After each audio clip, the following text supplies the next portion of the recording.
घरातले हे 21 नियम जे प्रत्येकाने पाळायलाच हवेत. घरासाठी आवश्यक असलेले महत्त्वाचे नियम खालीलप्रमाणे आहेत. नंबर 1. भविष्यातील गरजांसाठी आणि संकटमयी उपयोगी पडण्यासाठी प्रत्येक महिन्याच्या कमाईतून किमान 10% रक्कम बाजूला काढून बचत करणे. हे फारच आवश्यक आहे. नंबर 2. घरातील बजेट ठरवून त्यानुसार अनावश्यक खर्च टाळावा. नंबर 3.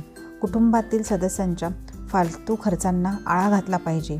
असे केल्याने कुटुंबात आर्थिक समतोल राखला जाईल. नंबर 4. कुटुंबावर अचानक उद्भवणाऱ्या आर्थिक अडचणीवर मात करता यावी यासाठी किमान 6 महिन्याचा घर खर्च बचत खात्यावर स्वतंत्र ठेवावा.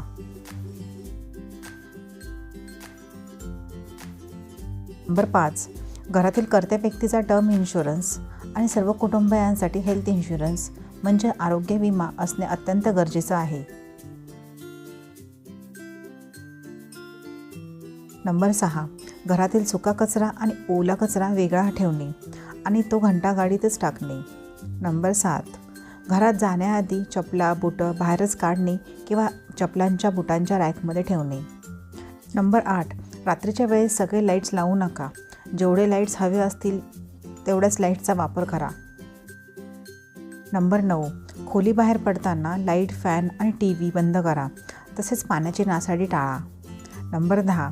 गॅस सिलेंडर आणि मुख्य दरवाजा रात्री व्यवस्थित बंद केल्याची खात्री करा. नंबर 11. दररोज सकाळी उठल्यावर बेडशीट आणि उशा व्यवस्थित करा, म्हणजेच हंतरुण आवरून घ्या. नंबर 12. घरातील अनावश्यक वस्तू, तुटलेल्या वस्तू, जुन्या वस्तू काढून टाका किंवा फेकून द्या. नंबर 13. फरशी पुसताना आठवड्यातून एकदा पाण्यात मीठ टाकून पुसावी. यामुळे घरातील नकारात्मक ऊर्जा दूर होते. नंबर 14. सूर्योदयाच्या वेळी ब्रह्ममुहूर्त आणि संध्याकाळी तिन्ही सांजेला झाडू मारणे किंवा केर काढणे टाळावे. नंबर 15.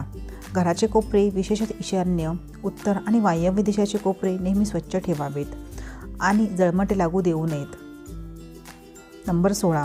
घरामध्ये दररोज उशिरा किंवा सकाळी लवकर मोठ्याने गाणी वाजवणे, ओरडणे टाळावे, जेणेकरून शेजाऱ्यांना त्रास होणार नाही. नंबर 17. घरातील प्रमुखाने संपूर्ण घरामध्ये शिस्त पाळणे फार महत्त्वाचे आहे, कारण शिस्त पाळणारे घर हे नेहमी यशस्वीच होत असते. त्यामुळे घरातील प्रत्येक व्यक्तीला शिस्त लावणे फार गरजेचं आहे. नंबर 18. घरातील कुटुंब प्रमुखाने कुटुंबातील सदस्यांमध्ये कधीही भेदभाव करू नये, तर त्या व्यक्तीने घरातील सर्वांना समान भावनेने घेऊन आणि समान नियम व नियमाचे पालन करून पुढे जावे. अशाने कुटुंबात कधीही भेदभाव होत नाही आणि ते घर नेहमी आनंदानेच नांदते आणि त्या घराचे गोकुळ होते. नंबर 19. कुटुंबातील प्रत्येक सदस्य वयाने लहान असो वा मोठा, प्रत्येकाने आनंदाने आपुलकीनेच बोलायला हवे. घरामध्ये एकमेकांशी टोमणे मारणं किंवा अपमानकारक शब्द वापरणे टाळावे. नंबर 20. दिवसातून किमान एक वेळचं जेवण सर्वांनी बसून एकत्र घ्यावे. यामुळे आपापसातील संवाद वाढतो आणि जवळीक निर्माण होते. नंबर 21. जेवताना किंवा एकत्र गप्पा मारताना मोबाईल, TV किंवा लॅपटॉप बाजूला ठेवा, म्हणजेच घरातील एकमेकांशी सुसंवाद चांगला घडतो. नंबर 22. घरची कामं ही केवळ आईची किंवा एकाच व्यक्तीची जबाबदारी नसून ती सर्वांची जबाबदारी आहे. असे समजून सर्वांनी कामे करा आणि स्वतःची कामं तर स्वतः करा. नंबर 23. कुटुंबामध्ये कधीच एकमेकांपासून कोणत्याच गोष्टी लपवू नये. आर्थिक व्यवहार किंवा बाहेर घडणाऱ्या महत्त्वाच्या गोष्टीबाबत घरात नेहमी सत्य सांगावे. नंबर 24. मिळवलेला पैसा विचारपूर्वक खर्च करावा. भविष्यासाठी बचत करणं हा कौटुंबिक शिस्तीचा एक भाग असावा. नंबर 25. घरातील प्रत्येक व्यक्तीने आपल्यासाठी केलेल्या छोट्या गोष्टींचे कौतुक करा. आपली चूक असल्यास चूक मान्य करा आणि सॉरी म्हणा. नंबर 26.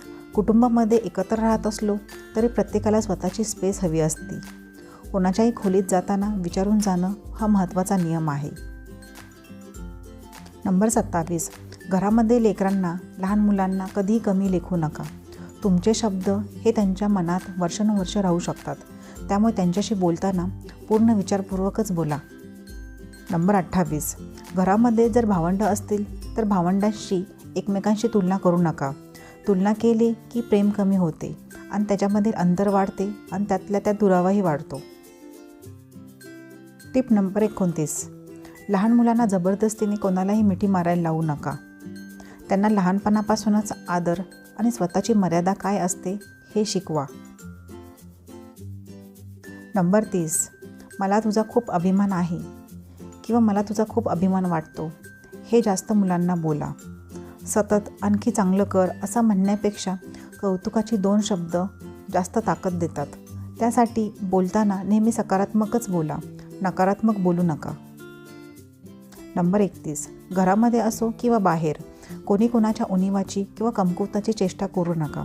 तुमच्यासाठी कधी गंमत वाटेल तर ती कधी चेष्टा वाटेल, तर त्यासाठी बोलताना 100 वेळा विचार करूनच बोला.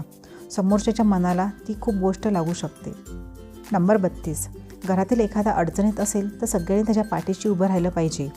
कुटुंब म्हणजे सुखदुःखात साथ देणारी माणसंच असतात. नंबर 33. घरातील व्यक्तीकडून चूक झाली असेल तर माफ करा, पण ती चूक वारंवार होत असेल तर दुर्लक्षही करू नका. कुटुंबामध्ये आपापसात प्रेम ठेवा आणि प्रेमासोबत शहाणपणही नक्की ठेवा. तर अशा प्रकारे प्रत्येक घरातील शांतता, शिस्त आणि सकारात्मक वातावरणासाठी प्रत्येकाने काही मूलभूत नियम हे पाळणे गरजेचे असते. तर तुम्हाला माझी आजची महत्त्वपूर्ण माहिती कशी वाटली हे मला कमेंट्समध्ये नक्की कळवा. अशाच नवनवीन माहिती जाणून घेण्यासाठी चॅनलला नक्की सबस्क्राईब करा. व्हिडिओ आवडला असेल तर व्हिडिओला जास्तीत जास्त शेअर करा, लाईक करा. पुन्हा भेटू अशाच एका महत्त्वपूर्ण व्हिडिओसोबत. तोपर्यंत धन्यवाद.